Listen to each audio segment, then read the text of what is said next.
Welcome to The Chat, where we take you behind the inbound scenes of some of the world's fastest growing companies. For the past 9 years as Chatmetrics, we've had an exclusive inside view of how these industry leaders are revolutionising inbound marketing and sales across diverse sectors. Each week, we bring you conversations with top minds in marketing and sales, sharing insider secrets and strategies that drive inbound success. Join us on The Chat, your front row seat to the future of inbound.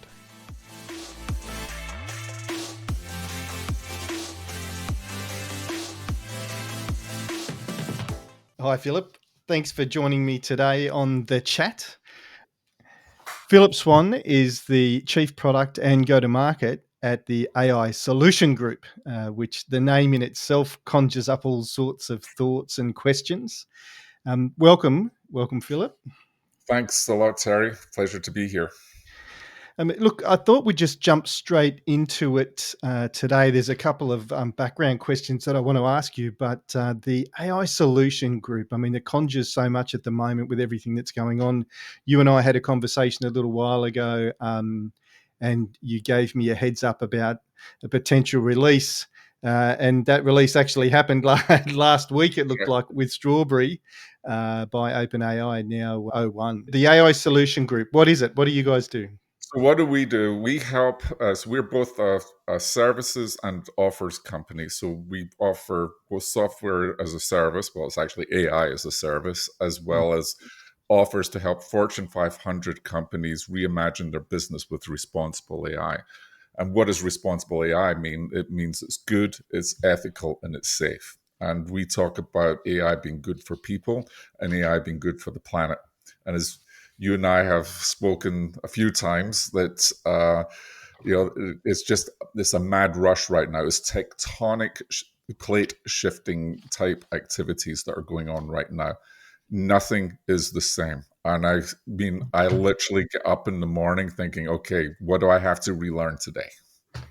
Well, it's interesting you should say that. One of the large Fortune 500 companies, and the name just slips my memory at the moment, announced earlier this week or late last week that they were dropping Salesforce as a CRM and were about to build their own completely entirely in-house. That's right. You can do that today. That's exactly correct. You do that with agents. So Salesforce, I've heard the rumor, now this is rumor, I don't know whether it's actually true or not, is halting all development to basically redo their whole platform with AI. I don't know if that's even possible for them to do that, because they've got so many artifacts, and from all of the acquisitions that they've made, it's a challenge for CRM customers. There's no question about it. Well, at the front end of the market, and that's where we operate as well, people like Qualified, they've got Piper, their AI SDR, effectively. They're coining it. Salesforce did late last week come out and announce their own SDRs, AI SDRs. I've got a bit of I've had some experience with some of the more recent ones. I've got a bit of a mixed position in terms of, I think that AI SDR, the definition of that is not necessarily what people think it is on the surface. It's not doing away with people entirely.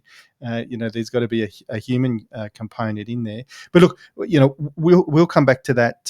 We'll come back to that. That's a hot topic. The SDR topic is definitely a hot topic, Terry. We should definitely cover this. Yeah. We will, and look, maybe now that is the time to do it. Then, you spoke about. You said SaaS, but it's AI as a service. Yes. What's the main things that you're focusing on at the moment, or you're seeing the main concerns in the organizations that you're working with? Well, the biggest thing is, what the hell do we actually do with AI? That's really the first one. And how, because what's happened with AI is not something new. Okay. It's almost 100-year-old problem. It started off, you could arguably say, all right, it's a 75-year-old problem if you date back to 1950. I actually think it goes back to 1936 when Alan Turing wrote his first paper on the whole concept of what ultimately became microprocessing and artificial intelligence. Mm-hmm. And in 1950, he created this thing called the Turing test, which was a very simple test that you put a human in the middle. And if the human can not tell whether they're talking to a computer or a human, the computer has reached intelligence. Yes. And the first time the term artificial intelligence was used and coined was in 1954 um, in a Dartmouth in the US conference that was going on there with DARPA. So it's an old problem. What is new is the vast quantities of data. What is new is the compute power, even though it is still uh, choked to a large degree because of just being able to get access to silicon is near on impossible unless you're one of the large hyperscalers. Mm. So for companies, what they're struggling with, because they've tried it in the past and it's failed, is what part of the business can you start dipping your toes into? So really start getting down to what's the hype, what's the doom. So we start customers off with an AI reality check. What is really possible and what's not, and getting people level set as to what's the hype, what's the doom, why is the doom not possible, and how can I introduce it without AI into my enterprise without letting all of my corporate secrets get out into the marketplace? So having my own instance of OpenAI or Anthropic or whatever LLMs you're using. Yep. But what's happening today is that the companies, because AI grew up recently in the modern era with remote process automation. So it started off with web scraping, then with RPA.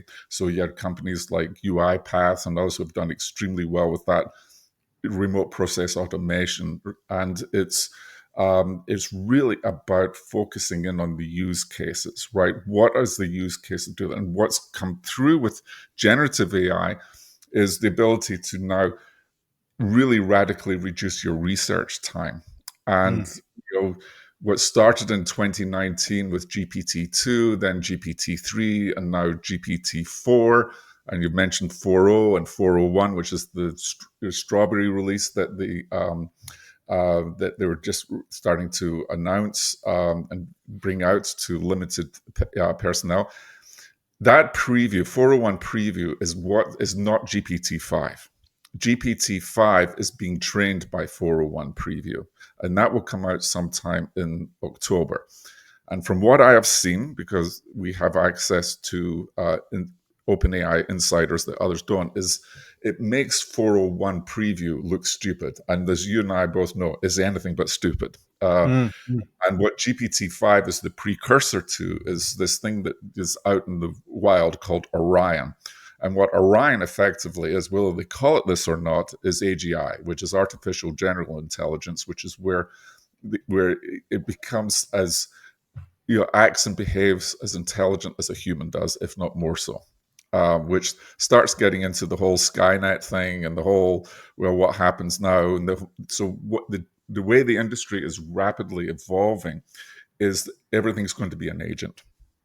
So a simple task could have 11 agents in it, right, to get it done and running those in parallel. So what we are focused in on at our company is really about how do you introduce those agents into the market responsibly, so you're not running into the Skynet situation, you're not running into ethics issues or compliance issues or regulatory issues, especially if you're a bank, insurance company, you name the regulated industries across the world, and they have problems, right? And how do I introduce and it becomes a change management problem, Terry, because how do I introduce AI responsibly into my organization that I don't have this thing going on called shadow AI? And what shadow AI is just what I just described. You've got people within companies who are putting these prompts out there with data that is proprietary to the company. So their proprietary data is now out in the wild because they've trained us. And a perfect example of this was,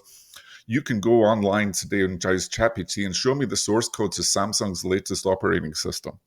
Mm. And it will do it because somebody at Samsung put the source code on there because it said, have me write the source code, right? Mm. So Mm. there's you've got to get into the responsibility side of things, because all of a sudden now company secrets are getting out into the wild, and you have to rein that in, and you've got to rein the whole organization in. So it really is a change management problem, if that makes sense.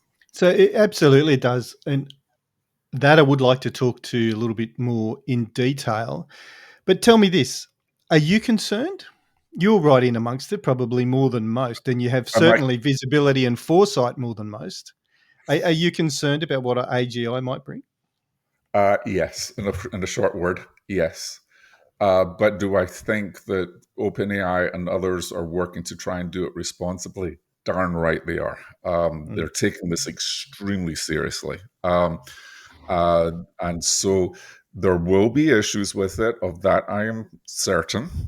But if you have companies like us who are paying very, very close attention to all the global regulatory and compliance side of things, you'll be okay as long as you're partnered with a company like us that will do this, because it is a quagmire. You've got laws changing literally daily across the globe right now. In the US, each state is coming out with its own laws. So there's right now there are over 300 pieces of legislation out there on AI compliance, and that hasn't even gone through the review process yet. It's just nuts, Terry. Well, It's well, that was my it's next question. You say, with an organisation like yours that's keeping an eye on all these regulatory requirements. What regulatory requirements? It's still a big washing. Look, I know there's a lot there at the moment, but there's oh still, yeah, a washing machine of things that we don't even know about yet that's going to be coming out with the you're the absolutely challenges right. we're faced with I AGI. mean, the biggest part is on data, right? Data sovereignty, Hmm. data security, data privacy, privacy of consumers, privacy of minors, safety of people who are at risk, whether it's people who have, whether they have mental health challenges or other challenges in life, right? These are all you step into this, and you're rapidly up to your neck in all this quagmire and this mud, and you go like, well, how in the heck do I actually get to my destination? Mm, And the way mm, we get our clients to the end destination, Terry, is really quite simple. We ask them one question: what future are you solving for? And it stops them dead in the tracks, because they're thinking about tomorrow, right? Think about the future you want to solve for. What is that nirvana? What is that panacea? What is that business outcome that you want to see? And then start working back from it. And I don't know if any of your audience has ever watched The Martian, but Matt Damon said something very prescient at the end of the movie, where he said, "It's you do the math. This is all about doing the math, right? And eventually you get home. yeah, You do enough things right, you will get home. yeah. That I guarantee." So there's going to be immense amount of change and disruption happening over the next 3 months, 4 months, 5 months, and 6 months as AGI becomes real. And then what becomes real in 2026 is real autonomous robots, Mm. right? So people are not going to get replaced by AI. I want to be very clear. So I'm not worried about that. Nor am I. And we are a people business first and foremost. And it was one of Yeah, the things when this first started, and I started to look at the capability of chatbots and think, well, is this the end of our business, or do we have to do a full hard pivot to AI? The reality is no. Look, I don't think it's ever going to completely take people out of the equation. There's a whole host of, and not really for this conversation, but there's a whole host of places where people matter in the conversation. But as correct. far as even with things like the agents, I'm sure that I will envisage a day where there will be certain procurement slash acquisition processes where you will have AI agents scouring through your organization and looking at all of the bottlenecks and areas where there's efficiency opportunities, and they will go through the marketplace and they will scour all of the available products, and then they will find all of the AI sales agents, so to speak, Yeah, and you will have effectively a transaction that gets to the point of two AI agents talking to each other to say, hey, these are the problems I've got to solve. Here, this is the best way to solve them. And then that will be presented to a human potentially to make a decision on. I don't envisage anywhere yet where it's going to get to that point beyond that. You're absolutely right. So what we say is you automate with human inspection points. So it Yeah. goes back to the point, AI will not replace humans, but you will get replaced by a human who's using AI. That I guarantee you. Correct. Correct. And that's the part your audience needs to get to, is getting comfortable with AI and knowing how to make yourself efficient. I've been going at this for over 30 years on AI. So this is not a new problem to me. What is new to me now is how I let go of all my own biases. And that has been a trick. And let me tell you, it's not come easy. Mm-hmm. But I've gotten self-aware enough to know that feeling where I feel like, before you say no, shut up and just let it roll and see where it goes to. And that's the trick that I did, is just let it go. That's all I say to myself, let it go. And it's been freaking amazing what's happened as a result, because it's just opened up my perspectives. And as a result, it's opened up my team's perspectives, it's opened up our entire company's perspectives about how do we deliver amazing outcomes for our customers. And that's all we're in business for. We're only in business to, and yes, the money will come as a result of all of that, but we are focused, we are customer obsessed, client obsessed.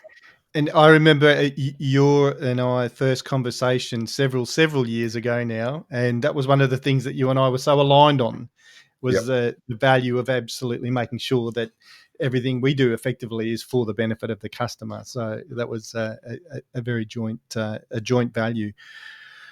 You got to be deliberate. You really have to be deliberate when it comes to AI. And what I do is that I go into Visio. I mean, I'm a Microsoft user, right? So I go into Visio and I literally draw out the process. And then when I draw out the process, I work to optimize it. And when I've got to optimize my thing, I give it to my AI engineers, go and build me this, right? I'm talking about just agents, right? These are the things. So we actually put proper product requirement documents together. We do proper business narratives. We do proper summaries. We do proper process flows. So, I mean, we are really buttoned up when it comes to product delivery and what we're going to deliver to customers. And, Mm-hmm. and the point is, good discipline pays off over, you may miss things, but you've got it in writing, and just write stuff down. Don't expect the AI to go and make this shit up for you, excuse my French. It's because it won't. It will make up nonsense, and you have this thing called hallucination, and it's a very real problem in AI. What hallucination is that it makes data that is representing to you, it makes it look like it's the truth. We're In almost politics, giving you the answers that you're looking for. yeah, so it's almost like propaganda, but it's not almost. It is propaganda of Yep. sorts, right? Yep. So, Yep. so you have to be really, really careful. And here's a hint to your audience: put 3 words in front of every single prompt that you do. Can you guess what they are, Terry? Do Do not not hallucinate. hallucinate. And those 3 words in front of every prompt will reduce hallucination by about 90 to 95%. There's a little trick for you right there. Right, okay. That's good to know. You know, it's very interesting. My own experiences with early on, I was very disappointed, particularly around using it for prompting for some content that we were doing at the time. And I realized quickly that the power of what we have currently is in the prompting. It's this, I think there'll be a whole new industry come up as prompt engineers for Already us. is. So do you know Yeah, what the average prompt engineer in the United States, do you know how much money they make in the United States, a prompt engineer? mm, $900,000 a year. And really. that's on average. Hmm. An AI engineer out of school will earn about 350,000 in the United States.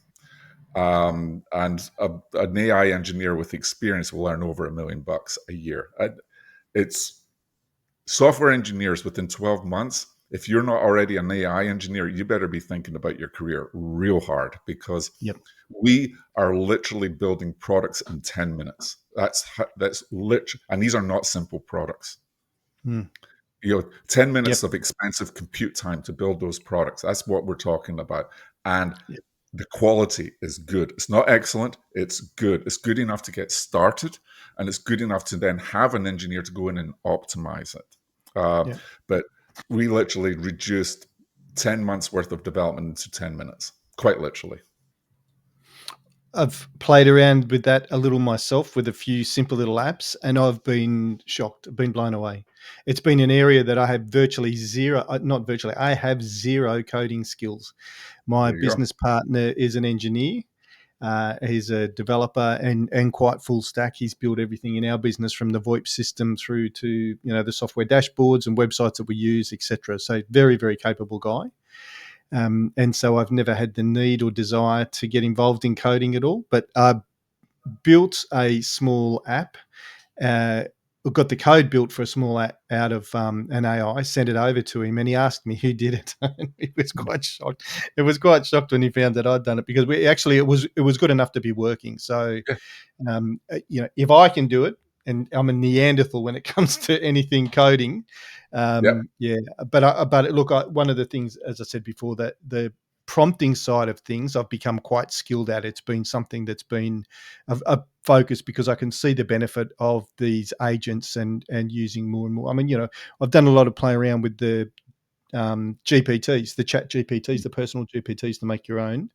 Um, it's fascinating how different a personality they can have Oh yeah. depending on the little amount of training and teaching you do yourself, you give it yourself, and the information you give. Things even like brand tone and content, even the way it answers, where it looks for information as opposed to just having a chat with standard GPT. It's been fascinating for me, a great learning.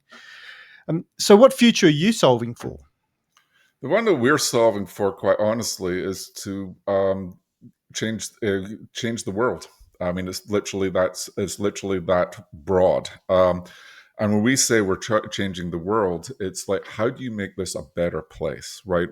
Um, all of us are a bunch of older people in the company for the most part, and we've gone through multiple tectonic shifts in our space. For me, that was mobile, it was voice over IP, then the internet, and now artificial intelligence, right? So one thing that we all have in common in our company is that we're all platform people. So we are very much into building a platform and getting that built out and actually adopted globally. We're experts at doing this. So the future we're solving for is to give companies, developers, and partners the ability, a safe platform in which they can develop and deploy these agents without thinking that they're going to go off the reservation and then put into Skynet and gosh knows what, you're blowing up the planet, bad for Mm, people, people are getting harmed, all of that stuff. This is the platform that we will be releasing later this year. So we're literally within 2 months away, if that, from releasing this into the wild. And so I'm talking about something that is really important for people to note, is that this um, you're not going to get to safety, ethics, or goodness by thinking you can do it by yourself or by hiring a bunch of attorneys, because it just isn't going to happen. mm, You mm, you think you can do this on your own? Nobody can. And I literally, and I'm not saying this is an arrogant thing, things are moving so quickly with such amounts of volume. No one person, no one company can be expert in this. What we're doing is that we're providing the framework and the infrastructure in which you are going to be able to safely build and deploy these agents and maintain those agents in a way that it's not going to start breeding disinformation or harmful to individuals or companies or organizations, society. Where we're starting to get Schwarzenegger coming across in the future, being zapped in to go and kill the robots, right? So no, that's not going to happen, right? mm, mm, It's not going to happen. Not when you've got not, and it's not just our company. There are other companies that have got a lot of expertise in compliance and regulatory. Also, they're going. We are the only company that we know that are doing it in a complete holistic fashion, that it drives the value to the end customer without getting overburdened with all the regulatory compliance, safety um, aspects of running an AI solution or building AI solutions. So, can you give me an example of what an AI solution is for your clients? So, what does that look like, say, Great. from end to end? Yeah. I'll give you a very specific one that we're actually building right now. I won't tell you who the company is for obvious reasons, but they actually have three use cases. They actually have multiple use cases. But the biggest use case that they have is actually employee safety. They are a manufacturing company, so they're operating large equipment that if people get appendages, arms, legs, fingers, feet, whatever stuck in, they're going to die. Hmm. It, and so they've been working through those issues. They've gone through a significant change management to actually get there. It's improving significantly, but it's still not there. They want an alert system. They also want for product shrinkage or leakage, right? So they want to make sure that people, when they're bending down, are not putting product into their shoes, their pants, their pockets, etc. Right? Same thing with safety, that they're not putting their arms or fingers or near equipment that's moving at multiple revolutions, thousands of revolutions a second, kind of minute type of thing, right? Where Hmm. you die. Hmm.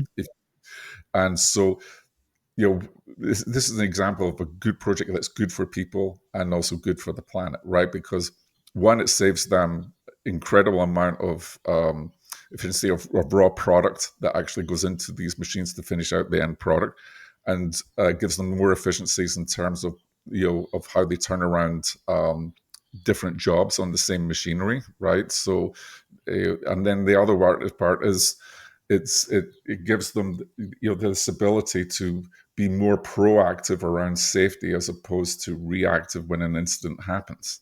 Mm. Mm. I love that example. I love that example. I think, you've mentioned change management a lot of times through this conversation. Mm-hmm. What's your thoughts as far as change management is concerned, and how big a challenge is that compared to the adoption of the new processes and the new technology?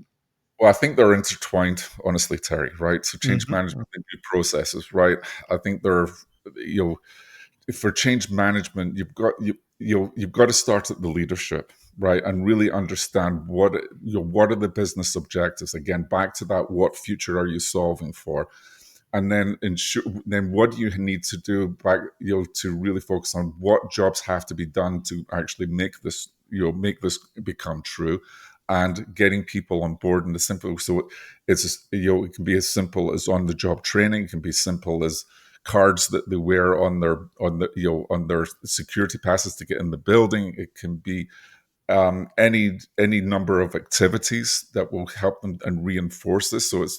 But here's the trick. The trick is 7% of the organizational's population. So 7% of your company is all you need before change actually reaches critical mass.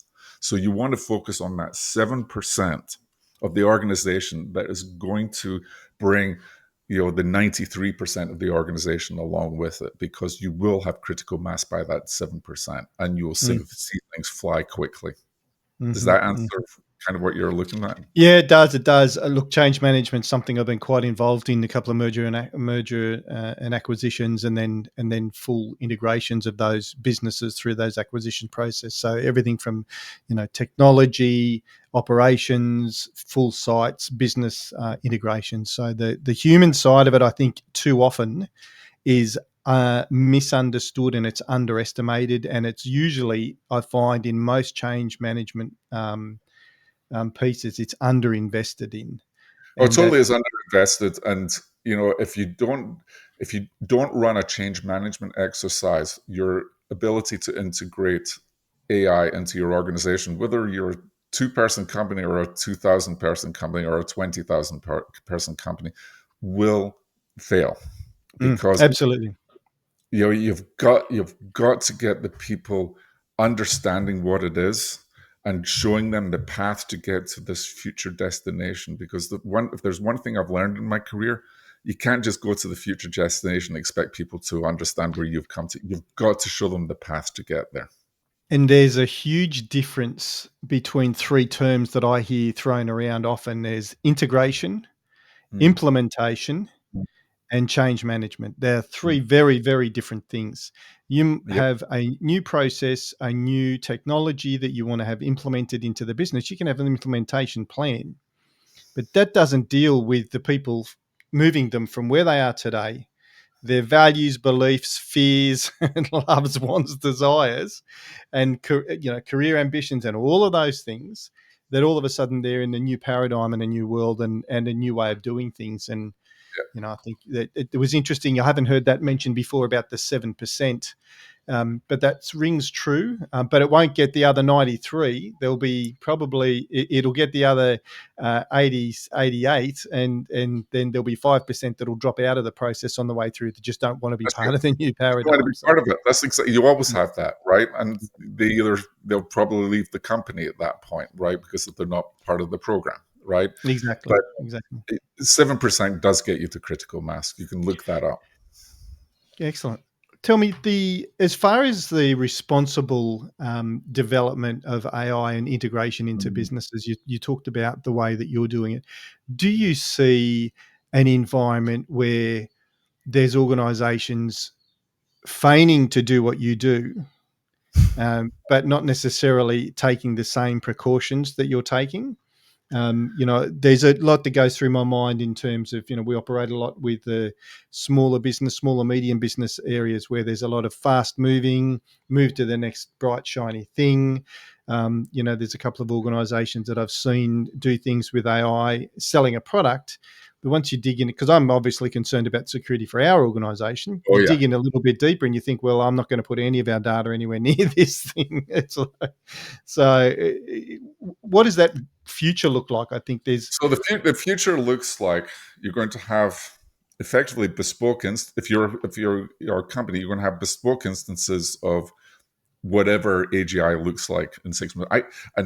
I can't tell you what it's going to look like because I just simply don't know, right? And I don't think even OpenAI knows, right, yet, right, because they're busy building it right now, yeah. and so it's so take the unknowns out of the question. What can you control? Well, what I can control is what we're going to take to build an AI solution, right? And figuring out what the use cases are. That's really important.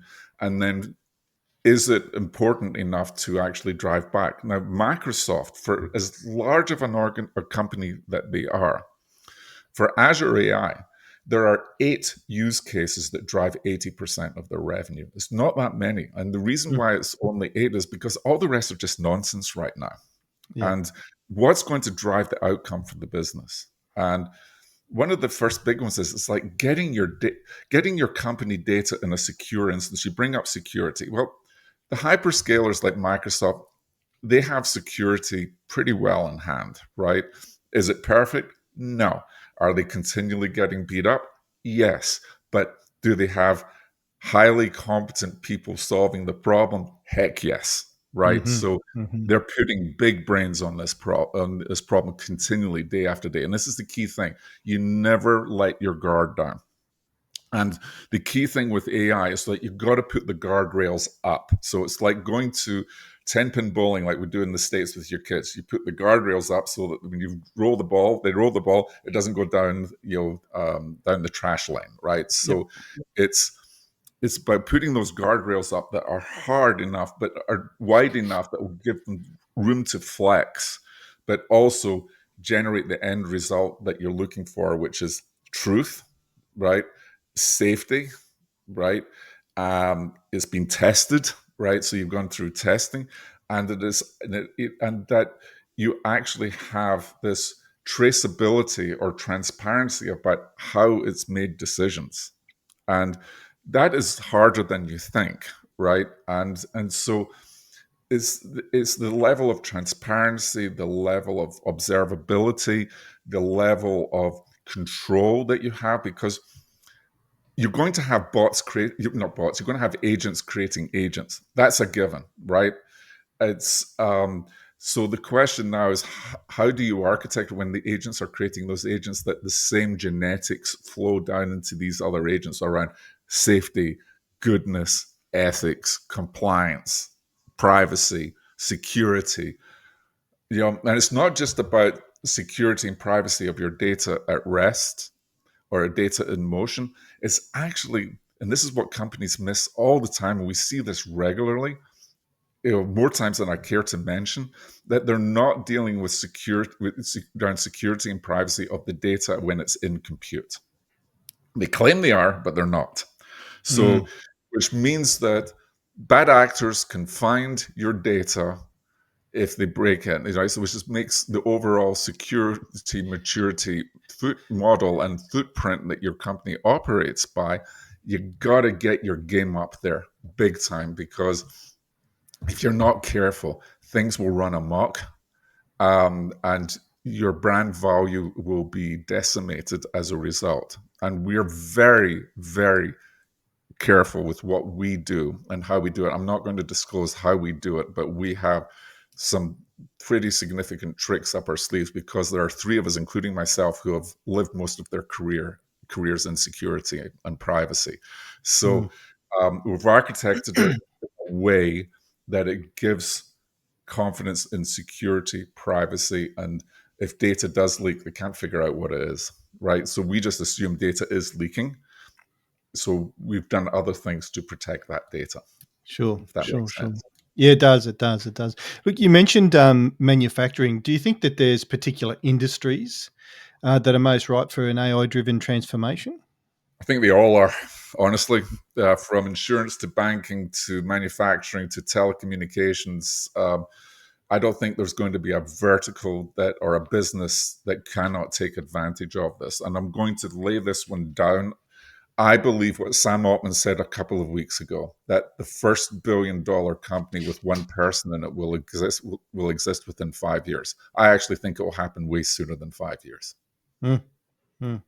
Think about that for a second. A single company with a single person with $1 billion of revenue. Valuation. Yeah, unbelievable. No, no, no, Mm. no, no. No, I'm not talking valuation. I'm talking revenue, man. I'm talking Revenue, a revenue. billion-dollar revenue business, one Billion person. dollar revenue with one person in it.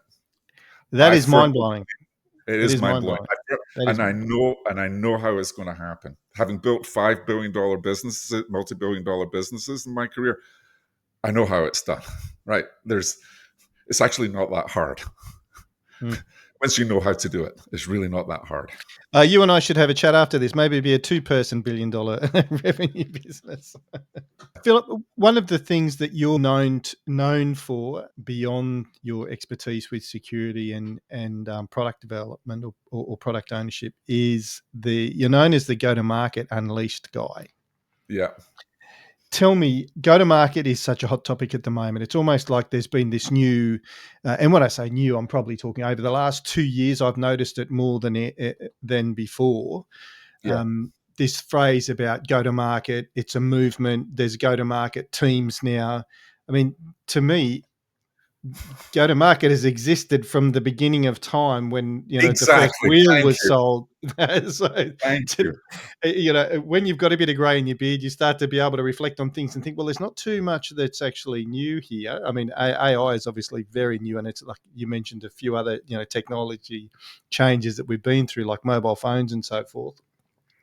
But how do you see AI changing the go-to-market Oh, process and flows?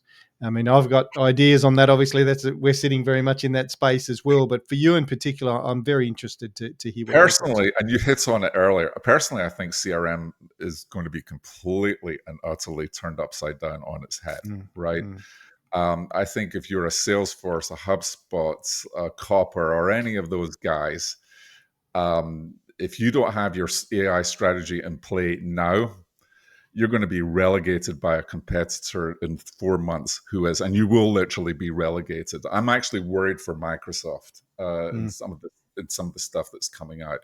But that's a whole separate topic. So where I see it changing and go to market we touched on the SDR function earlier.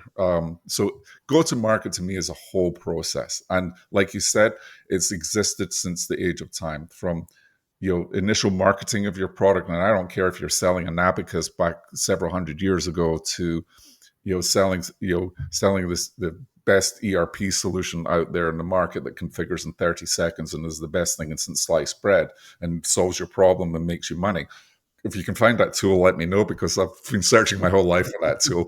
But it's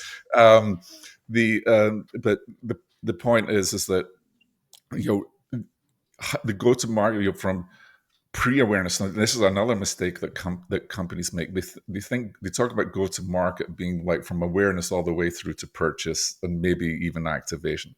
I call BS on that. Right? It's actually even bigger than that. It starts off with pre-awareness. What does that mean? It means that somebody is pre-aware of your brand, has a kind of idea of what you do, but just you're out there, they see you, so there's familiarity, so that when they do have the problem that you solve, that they're already aware, you've got a leg up already to do it. So I start talking about pre-awareness. And this pre-awareness might be as simple as this jacket, right, with my logo on it. Or it might be as simple in the supermarket world of driving down the street and seeing 4 different supermarkets. Now I'll go to this one for that one for the other, and this one for something else, right? You know instinctively where to do that. People know this. But people talk about go to market and this whole concept where I go like, okay, you're just trying to make shit up now, right? And it really isn't, right? It's about one thing and one thing only in my mind: winning a customer for life and solving not a pain point for that customer, but a freaking migraine. Because if you're not out solving a migraine for that customer, why are you even wasting their time? Right? You know it. You've had migraines in your life. I've had migraines in my life. We will pay good money to go and see a doctor to solve the migraine, right? And get the Absolutely. best medication out there for that migraine, because we don't want, Absolutely. right? For all the reasons we know. It's the same thing with this, with the problem. So identify migraine level pain points. And I do mean migraine level, right? Where the CEO, the CFO, the chief customer officer, the chief product officer, and multi-billion-dollar corporations are worried. They're worried about one thing and one thing only. Now, that will be different for every company. It could be revenue, it could be investment, it could be any number of things, but it's a migraine for them that if they don't solve, their stock price is going to get impacted negatively, Mm. right? It's of that level of an impact. And those are the problems we got. So we don't like to solve nice level. You've got a bunch of the other people out there doing that, right? It's as easy to build $1 billion company as a $1 million company. I hate to blow everybody's gasket on that one, but it's true. And so it's just a question of what size of problem are you solving? And is Yeah. it big enough? And is the customer base big enough to come and buy from you to solve this? And if you Mm. answer those questions right very quickly, don't waste any more time. Go in and actually start designing something. Talk to customers, get the voice of the customer, really understand and interview multiple customers. Is this a real pain point? And then dig and keep digging until you've got no more questions to answer. Right. A good example is this. I worked on 2 products this weekend. I probably, between Tuesday and Sunday, between me and one of my business partners, we spent 80 hours on building this, not with AI, but by hand. Why? Because we needed to. We can't trust AI to build out products. That's the lazy person's way of building out product. And if you hear the term MVP, minimum viable product, and you throw that in my face, I will rip it up in front of you. Quite literally, I am that draconian, because MVP equals laziness in my mind. Now, this will be highly controversial with your audience, I'm sure, but It it's will not. be. It will be. It's about building viable product. Point, full stop, exclamation mark, italics, bold, underline. There's nothing minimum about it. Minimum is laziness, folks. It's pure laziness. If you're going to solve a problem, solve it well, viably for the customer. And that means in getting into every part of their business to make sure you've not missed anything. Mm. And it's when you get it right, magic happens. But it's a lot of work to get it right. A lot of work. Absolutely, absolutely, there is, and we're feeling that pain ourselves at the moment. But that's another conversation. So, in terms of the project that you mentioned with regard to the manufacturer, um, bringing AI into an organisation, what sort of benefits are we looking at? I guess it's probably a bit like asking how long's a piece of string. It depends on Yeah. how inefficient they are at the moment.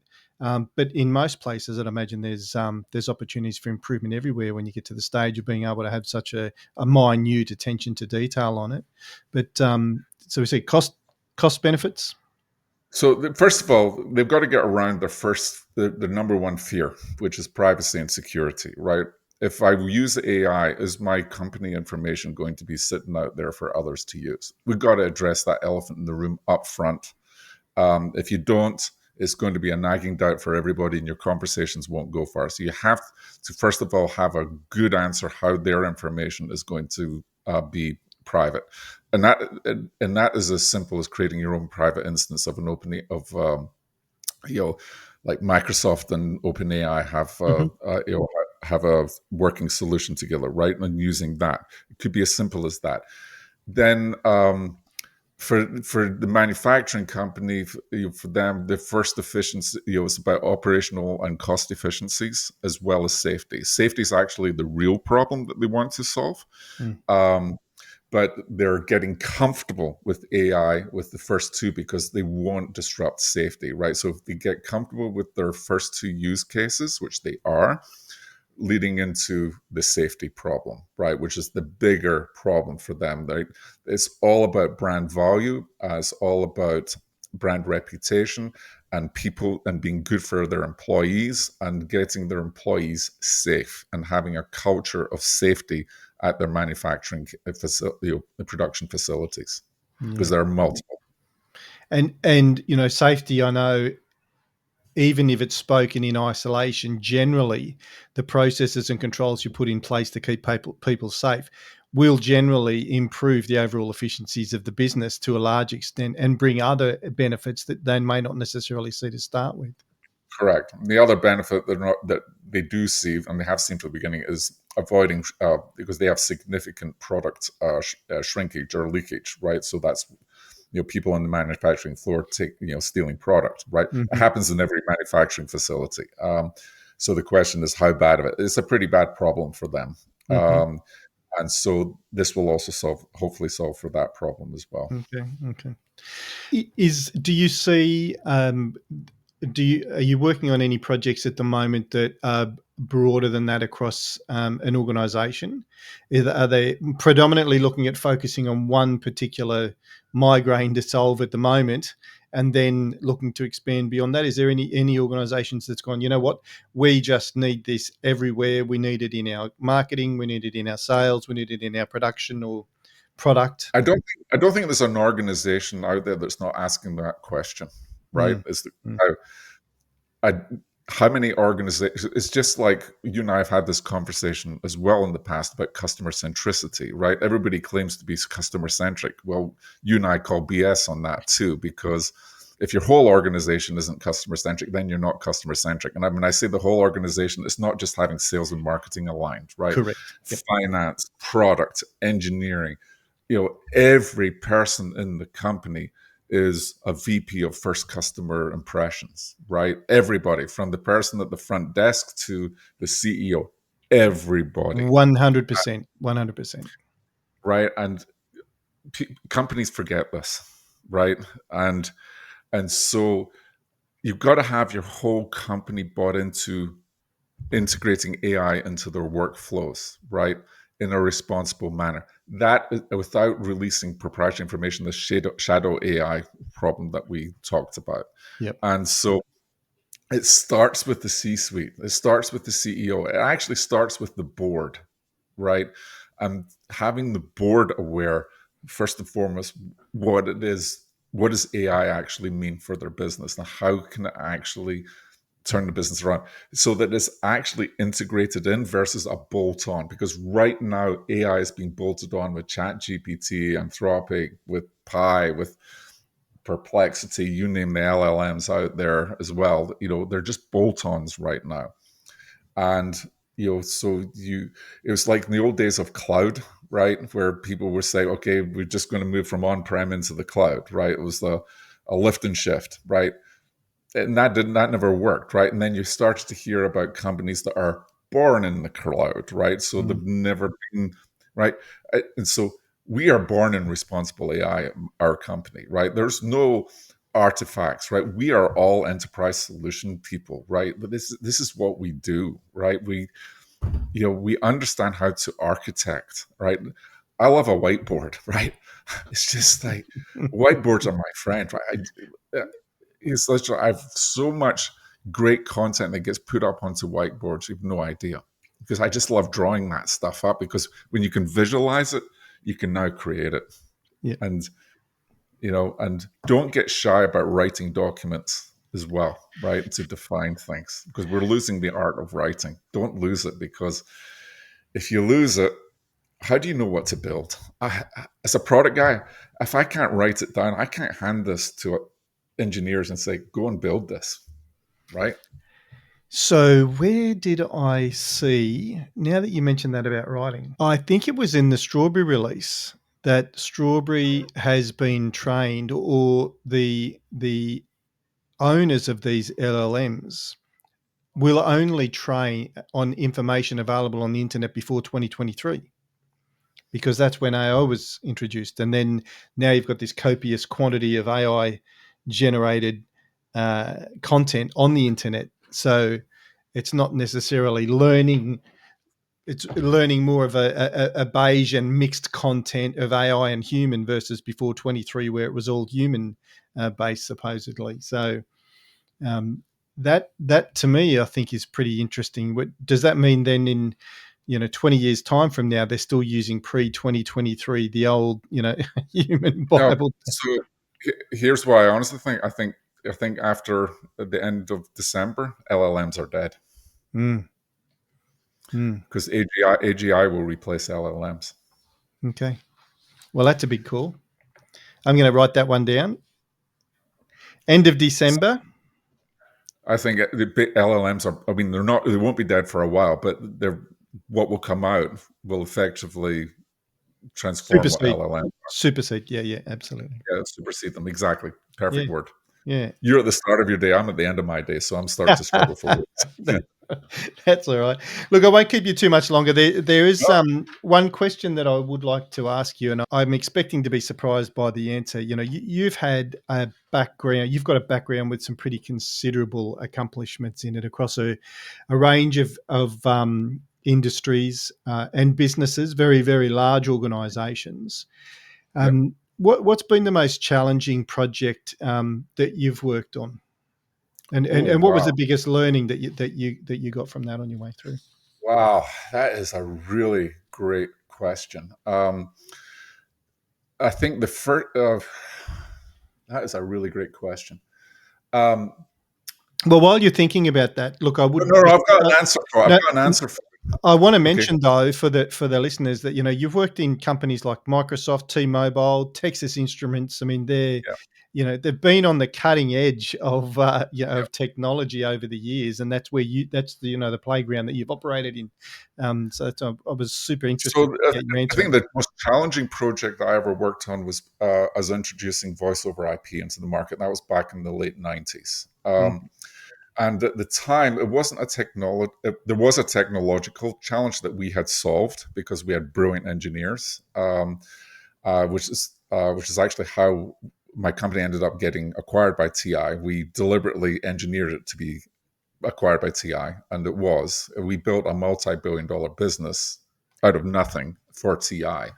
And what the biggest challenge that we had was at the time, ITU, the International Telecommunication Union, was out suing everybody. Actually, it was more Lucent at the time from AT&T, but we're out suing everybody in their uncle for to avoid voice over IP becoming our thing.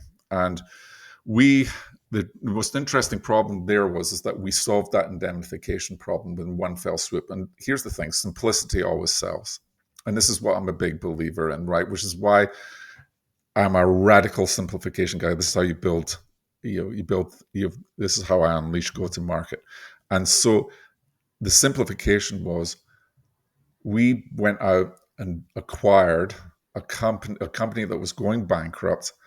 We bought all of their IP in one fell swoop for a big check. Well, like the big check was $11 million, Mm-hmm. and that $1 million allowed us to immediately enter into what were called mutually assured destruction agreements with Lucent, so that we can indemnify every single one of our clients, and ultimately Texas Instruments to indemnify all of its clients with all the patents that we had acquired, and we had all of the agreements in place. That was the most challenging project for me to solve back in the day, in solving that problem. And in solving that, what's the biggest learning that you've carried on then with your career since then? And In life, is it's like solve the customer's migraine. Don't give them another one. And the other one that we were going to give them if we didn't do that was that they had to go and pay all these additional fees to Lucent and Newbridge and God knows who else, right? To go and um, put out there is really do your homework in every aspect of the customer journey, even after they bought your product and used your product. What unintended consequence has happened as a result of using your product, and go and solve that for them too. That's my advice, because they don't want them going like, okay, I just solved one migraine, now I've got 5 more. pretty good advice. Get to know your customers, customer first. I mean, it's Grok Your Customer. I call it Grok Your Customer, which comes out of 1960 novel by Robert Heinlein, The Stranger in a Strange Land. You may have read it. no, I And haven't read that one. but what Grok means is that you merge with your client and you literally assimilate and strap them onto your back, that you understand them as well as you know your own fingernails, right? It's you got to know your customer as well, if not better than they do. That's the secret in all of this. Okay. Look, in closing up, I think, is there anything else you'd like to add? Is there something that I haven't asked, Philip, or haven't touched on? How do you reach me? I'll get to that.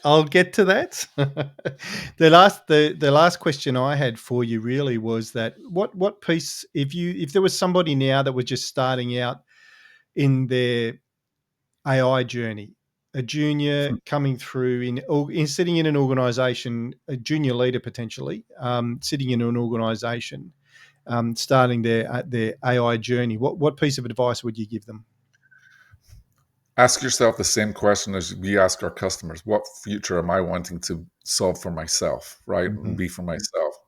And if becoming expert in becoming an AI engineer or a prompt engineer or some other career path, you start working back from there and really understanding out there. There is so much available to read now on the internet, and not all of it's new, thankfully, right? There's a lot of legacy stuff out there that's worth reading as well.